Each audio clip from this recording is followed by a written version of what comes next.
Yakfish, Rich, how goes it?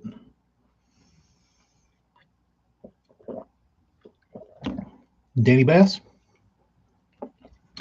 Chris, E-Money, Kyle, Catching Cam. Damn, a lot of people dicking off on a Friday. Nice move. Malash, beautiful lures. Have a great appreciation for what you do. I've been waiting all day for this. I should have probably drank 10 of these by now, but I like getting dehydrated and then just drinking one. It's been marinating in the fridge all day. Travis Tierman, what's up? Big Dave Smith, damn. I gotta quit streaming in the mornings. Everybody's up and at them in the afternoon. This is way cooler. But nobody's on YouTube. Everybody's on Insta. Kyle is. Anyway, how far back am I on paints? Pretty good ways. I'm not really that terrible on. I'm not really that terrible backed up on repaints. I've got a pretty large stack. 1, 2, 3, 4, 5, 6, 7, 8. There's like 10 boxes over there, which isn't terrible. Backed up would be 30, so I wouldn't say I'm backed up. But I've got a lot of stuff personally to paint and build before I get to those. So probably a month to answer your question. A month would be a good estimate on my backlog. But if you're one of those lucky customers that happens to send your bait at just the right day, like people will stagger their baits, and I'm not just going to go out there and paint like one bait. So I typically wait and get a week's worth of people telling me they're going to send me baits. I usually wait, get those, and then maybe paint them the next week, or a week and a half later, or whatever. So if you're the guy that's one of those early baits that send it early, it kind of sucks. But if you're one of those guys that sends the bait the afternoon before I start painting them all, you might get your bait the same week as somebody that's had it with me a week and a half. Like that's what happened yesterday. Like a bait showed up, and I had my bait set up to paint yesterday, and I was like, I'm just gonna paint this thing tomorrow, just get it out of the way. So I did. But yes, Eric, you got to send the box with cash on the top and put it in the front of the line. Cash is king. If anybody wants to pull that move, I don't know if I should be saying this on a public forum. Maybe I'll edit this out, but I'm not going to complain if that happens. So, would y'all like to see what happened yesterday?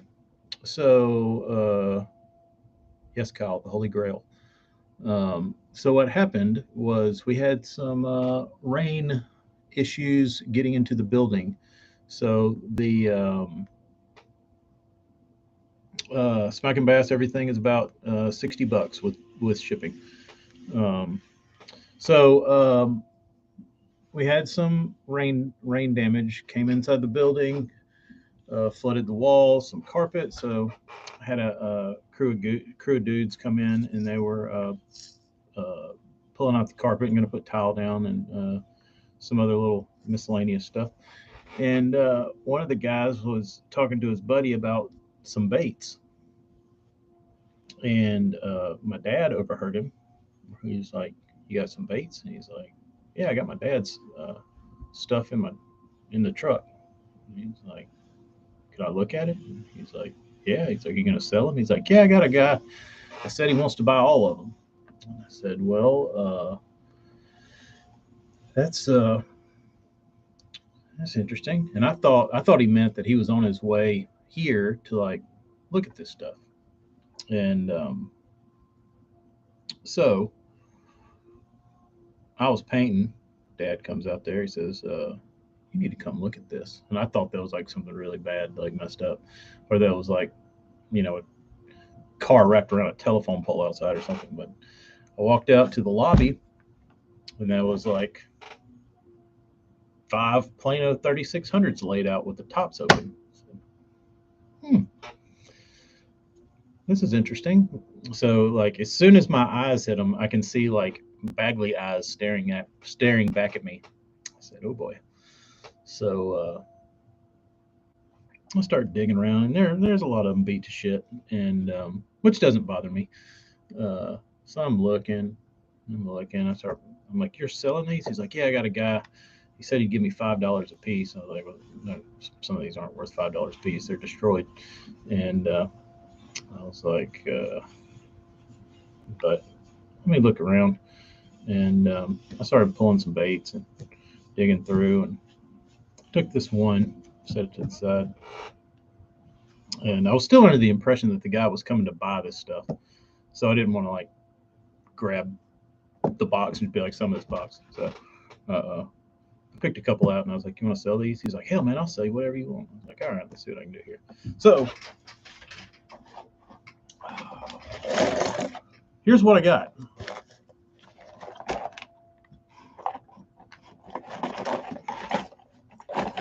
Like I said, some of these are pretty beat up, but no problem for a guy like me. Uh, this was I thought an odd bait to have down here. You don't typically see these in collections.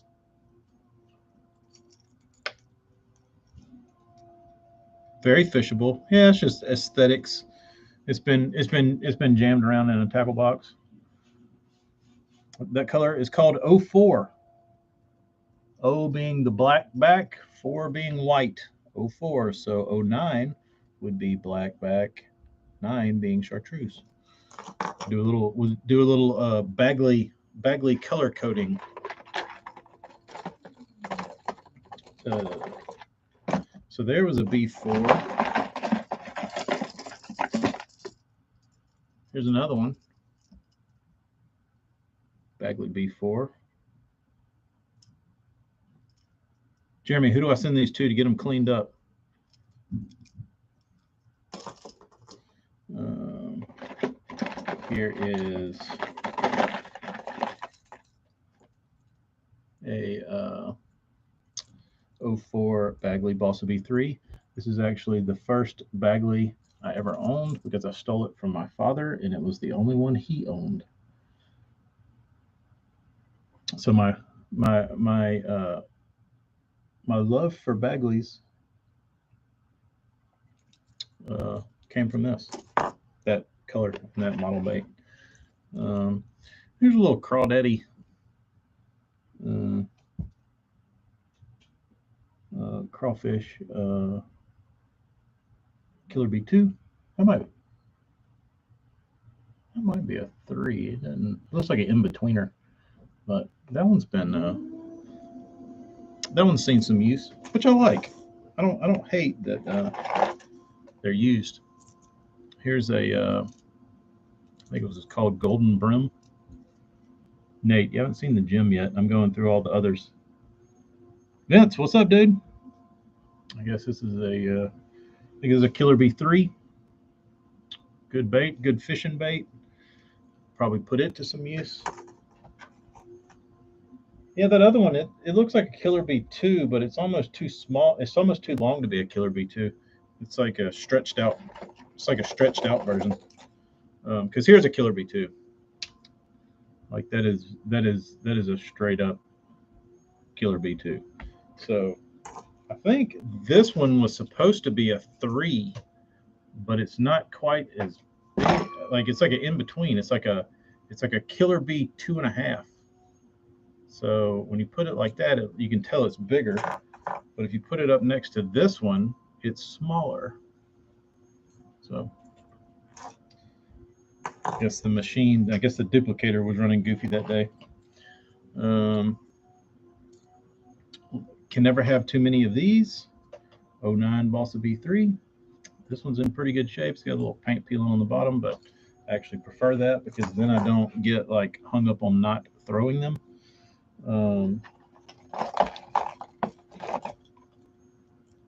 Here is a nice specimen that I will probably unload on somebody.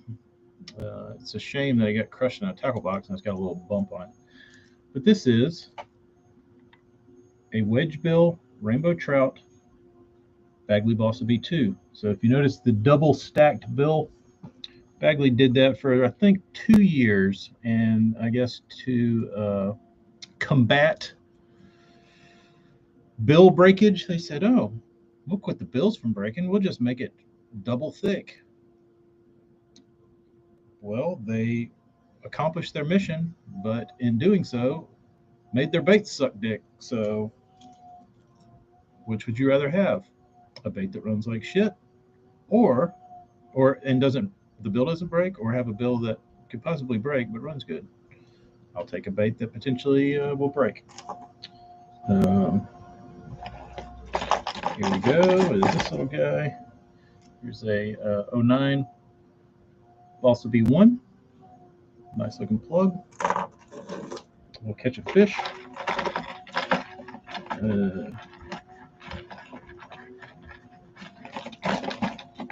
All these hooks. Like I've fingered the sharpest hooks on the planet, but a damn Bagley hook will get your ass. Don't underestimate their goofy looks and silver rusty finish for dullness. Because that thing, they will bite. Here's an odd shaped Balsa B2. It looks like the bill came out and it's been put back in, but no skin off my ass. I will throw this until it is no more. It actually looks like they kind of took, it looks like they took a DB2 and took the lip out and then just jammed a square bill in it. Because I don't think it's the right angle. But it's got the line tie, so I guess it was. I don't know. That's a weird one. It's a weird one. It's had some work done.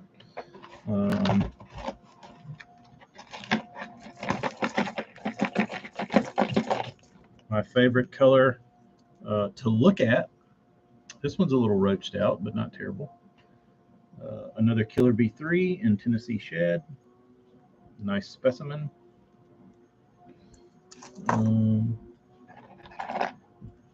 Here is a Killer B2 in Rainbow Trout. Nice bait. And I will tell you, if you're looking, if you're a Bagley, up-and-coming Bagley aficionado, there was 2 versions of Rainbow Trout. One with the shad dot and one without.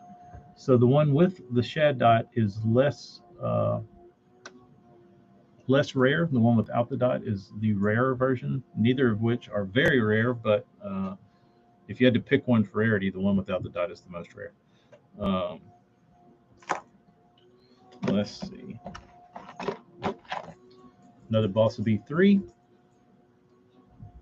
which is really strange to me. There's a lot of B3s in here, which is not really conducive to this area. Here is an OFO that all the paint came off of. The good thing about this one is it's in pretty good shape, and I should be able to just add scales to it. I'll just probably paint some black scales on it and paint it. I mean, and clear coat it, and it'll be good. Because the paint and the clear, or it's really the clear and the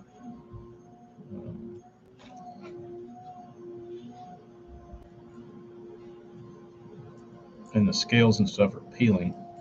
I'm assuming they had an issue with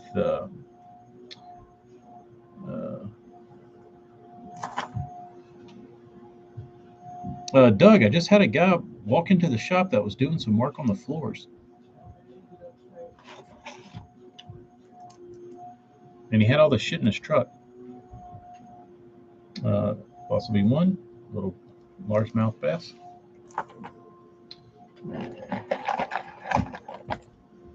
This is an interesting one. Whoa. This one's been fished a lot. This was a custom painted. It was a regular 04, and the guy took a can of neon spray paint and blasted it.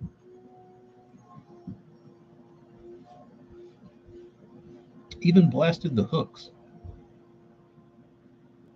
Dude said, screw it, I'm painting hooks and all.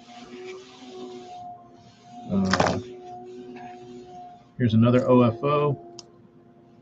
Been destroyed, probably from a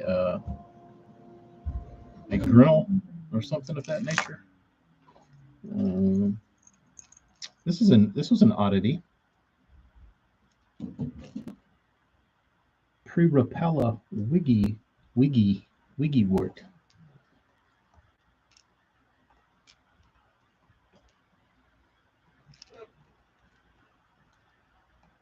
Seen better days, but certainly for a wigglewort enthusiast, that would be something nice to have. Doug, you will know these baits. Sardis, Mississippi Humblebee with the triple grips. Probably one of the most popular colors ever made for the Mobile Delta.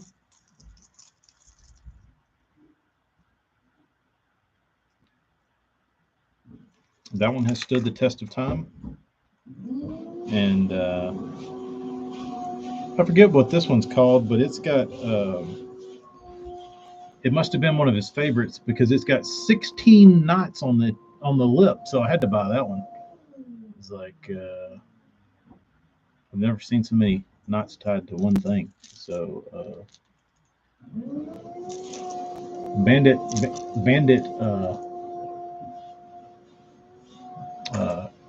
John, it was. It used to be green, and all the green wore off the front part. South Jersey, I haven't got to it yet. It's on the wall.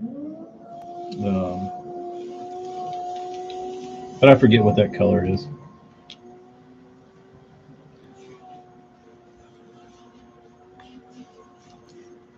But when you're going through a man's tackle that's for sale, and there's 9 knots tied to one split ring, whether you know what the bait is or not, you should probably buy it. Doug, I don't know what that color is. It's not taco salad, I don't think. Could be though. It looks like the one that Randy Howell was throwing at Dardanelle. Focus on me. So any bandit aficionados could tell me what that color is. Don't know. So put these back in the little box.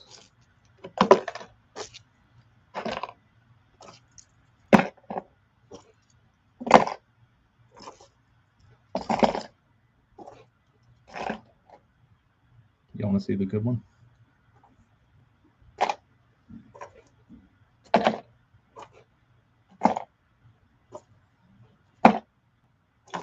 Been patiently waiting. All right. But I think, how many is that? It's like 20 something baits.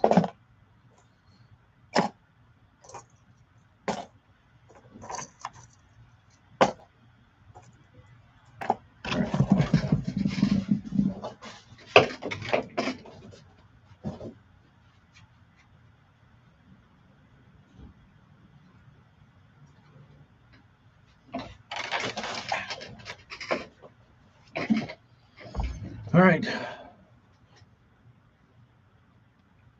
It's not going to look like much.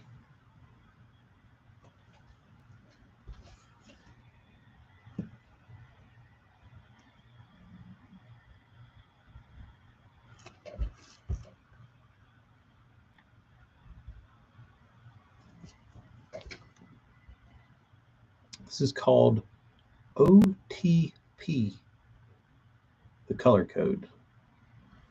Black on twilight pink. This bait is a deep honeybee. According to the Bagley aficionados, the colors of Bagley book, this color out of 10 in a rarity is 10. Very rare. A lot of guys have twilight pink baits as the center of their collection. And there was one that just happened to be sitting in there amongst all this shit that was in pretty good shape. It's got one little boo-boo on the bottom. I think Rick Clunn won a Bassmaster Classic on the honeybee, not this color, but this is a rare one. This is the rarest probably Bagley I've ever held or found. I mean, it's not so rare that like you don't see them, like you see them plenty, but I typically don't run across anything that's actually cool. But one little honeybee, who would have thought? Like I said, it doesn't look like much. But to a Bagley guru,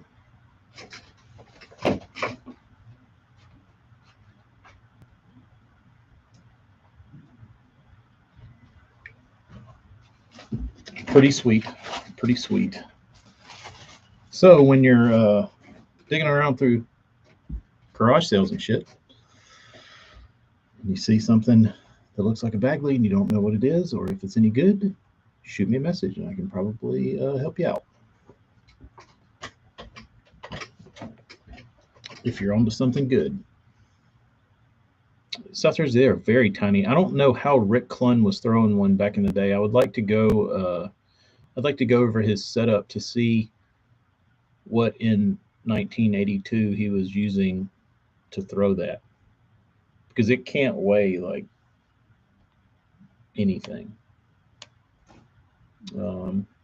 I would actually. I had some Killer Bee ones, but my problem with the Killer Bee ones is they're a little bit bigger than that, but I can't find any hooks that don't sink the bait. Like if you want to take those old shitty Bagley hooks off and put like new hooks on them, I don't know.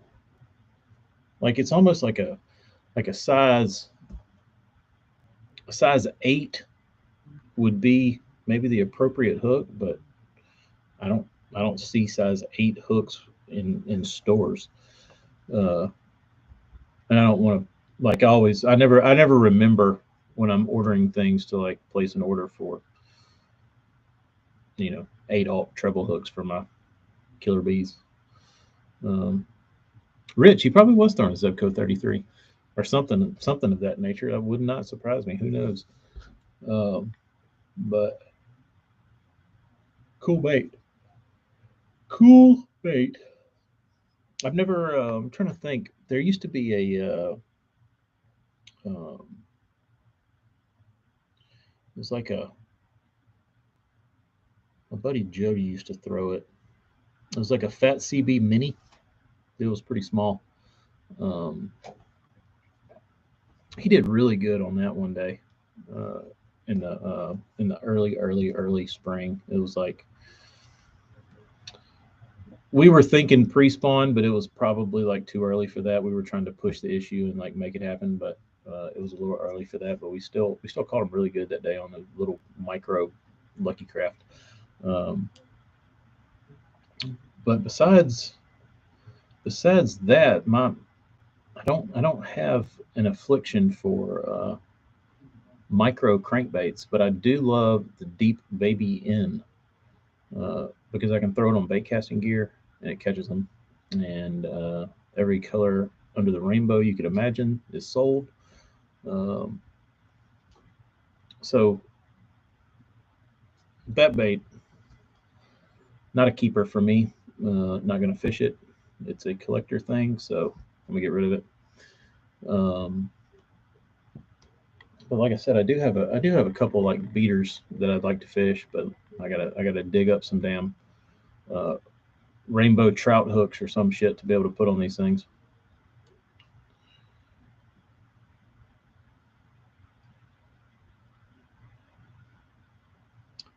South Jersey, do I know anybody who has replicated the honeybee? No, I would think I don't know anybody since Bagley that's come out with uh, a micro balsa wood bait. Um, I would think that it would be a great use for anybody that was building baits like with a machine. I don't know if you could take your scraps from your machine and build honeybees out of them or something like that, like a little micro. I'm sure that's why the honeybee came to fruition was Bagley was trying to figure out something to do with their scraps maybe, and and they would take their scraps and maybe just glue them together and then feed the bar and stick a stock in there. And I don't maybe not. I don't know if it's possible they might just chunk it. But if you're small scale, you could probably do something like that. I don't know, but they're cool. They are cool. Um, like I said, hard for me to get behind because if I can't, uh, and I don't want to set up I don't want to get a bait casting set up strictly for throwing like micro baits because I don't I don't do it enough um, to need like a dedicated noodle with some sort of like you know 50 size reel that'll throw a 1/8 ounce potato chip. But I know they're out there. If Dennis the Menace was on here, he could tell us about his ultralight setup. I mean, know Dennis from Instagram, but Dennis was telling me because I was complaining about not liking spinning rods and reels, and he was telling me that he was like, I do too. That's why I drop shot with a bait caster. I was like, really? And he was like, yeah, I got these rods custom built for me, and I use like 6 and 8 pound test on bait casters. And I was like, what bait caster are you using? It was some Shimano, like JDM Shimano, and I was like, does the drag smooth and everything like work? He's like, oh yeah, it's fine. And I never lose fish. Like I never have fish like break off from like the drag not working or it being a bait casting rod and reel. So pretty interesting. Pretty interesting. But anywho, all right, I'm about to go home. 5:20. Y'all be good. Thanks for sticking around for story time and unboxing. I might actually do this again tonight and later because Amy's gone out of town and I'll be home alone. Why not? Sitting on the couch. Just won't have any baits to show off. Oh, anyway. All right, guys. Y'all be good. See you. Discard. Big white box on the wall. That one?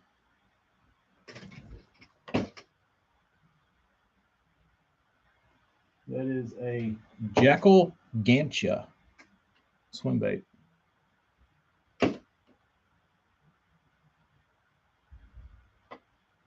Beside it is a Glad Jack 180. Runs like ass. I haven't thrown any of those Japanese glides that I thought ran good at all. Uh, I didn't think that Gantia ran good. That Glide Jack was awful. I've got some other like random stuff over there. The one that gets the most shit is the. Oh, Travis, that would be nice. That would be very entertaining since I'll be on a solo mission tonight. Uh, I would prefer him to do it. Yeah, that'd be great. Then I can just talk shit and troll. Um, but anywho, Darius, what's up? I'm getting out of here. I'm going home. Y'all have a good weekend. I'll be back up here tomorrow. Because Rich isn't here. Damn it.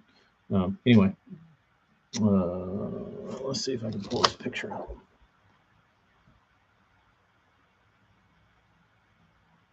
No,